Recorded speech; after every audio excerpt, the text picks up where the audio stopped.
Good morning, comrades. Yes, it's the Yorkshireman now living in Wales back again, and I thought I'd give you an update on my attempt to try and get information from our favourite charity, Sustrans. Now before I get into that, I'd like to say good morning to Irene and Michael, I hope your plastering is going well. Right, now then, back to my subject. Now I've done my bit of a personal task for the day. So, Sustrans is a third sector charity, also known as a non-government organisation, also known as a charity, and within all the Welsh governments across the globe they are rife. And what is interesting is now that President Trump is going to get elected, or take role as the boss, as I would like to say, he will be focusing on non-government organisations because they're not happy with them in America.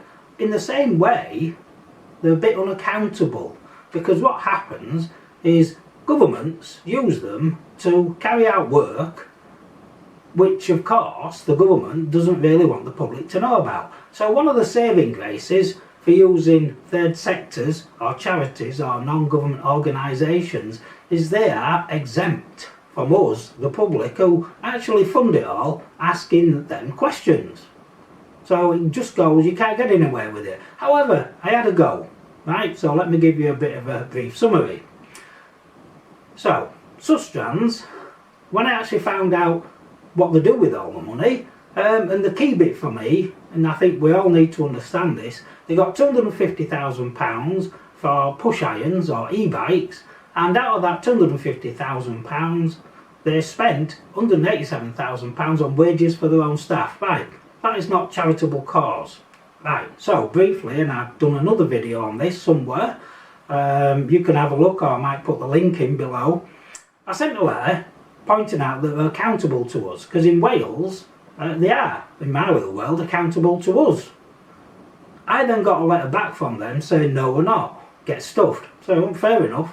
So at that point I then wrote, and this is what a lot of people will have said, get in touch with the Charity Commission. Well, to be honest, I already knew where I'd end up, but I like to, you know, double check, maybe I was wrong. So as you can see here, blue arrow, basically it says genuinely the Freedom of Information Act does not apply to charities. Right, okay. And it says then, these types of FOI requests should be responded to by the local authority. Now then, there's a bit of a current thing going on where when I've made Freedom of Information requests, basically what's happening is somebody somewhere in the background has decided that they can put loads and loads and loads of data together, so when someone's looking for that data there's too much for them to find it, and then their excuse is not the person's excuse. They say, well, to be honest, there's too much for us to search through. So this is now a current trend where they use lines and lines and lines of data and they say what you actually want. Now they've also started to change some of the wording on it, so it's becoming more and more difficult, which means they don't want us to find out information. I've said this before, I'll say it again, governments, councils do not produce anything or make anything to sell. They take our money, use it and abuse it. Right, so next thing is, as you can see here, they then said, write to the Information Commissioner's office. Now I had a feeling that may be dead end, but hey, you never know. So I then got this reply back. As you can see, it says here, as this organisation is not a public authority, we are unable to consider your complaint in this case. This case will now be closed. Well, fair enough, so where do we go now? So I'm sort of back to the beginning, but I expected it, but I'm sharing it with you. So I then go back to this policy, and I'm showing you where it is. And I then go to this bit. This is from the policy, section 2.8. So here we are. So they are accountable to their members and the individuals and communities whom they work. Right. So the question there is, how are they accountable to us? Because I'm in the community, they work all over in Wales, So how are they accountable to me? Now, this is one of the themes I've come across all the time. More so in the Welsh Government. They like to say they're accountable, but there is no process for it. So,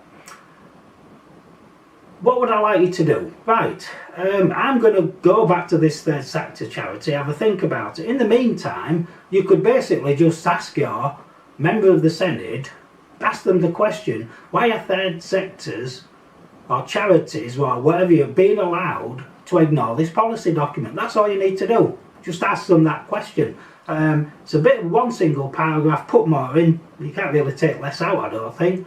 But send it off and see what you get back. And at that point you can share it. Right, thank you for watching. Hopefully you've enjoyed it. If not, well, there you go. I'm sure you'll get over it. Anyway, tick, subscribe. Have a good weekend. Today's Friday for me. See you later. Thank you.